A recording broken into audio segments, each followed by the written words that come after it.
32వ డివిజన్లో జనసేన పార్టీకి ప్రజల నుంచి అపూర్వ స్పందన లభిస్తుంది. శనివారం అన్నపూర్ణ కాలనీలో జనసేన పార్టీ అభ్యర్థి రావుల విజయలక్ష్మి తన మద్దతుదారులతో కలిసి గడప గడపకు తిరుగుతూ విస్తృతంగా ఎన్నికల ప్రచారం నిర్వహించారు.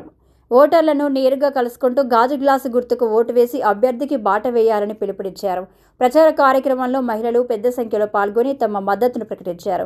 ఇక మాటలు కాదు పనితీరు కావాలి అంటూ ప్రజలు వ్యక్తం చేసిన భావోద్వేగం జనసేనకు అనుకూలంగా మారుతున్న సంకేతంగా కనిపిస్తుంది. స్థానిక సమస్యల పరిష్కారం, పారదర్శక పాలన, ప్రజల భాగస్వామ్యంతో అభివృద్ధే జనసేన లక్ష్యమని అభ్యర్థులు ఈ సందర్భంగా స్పష్టం చేశారు.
అవకాశం ఇచ్చి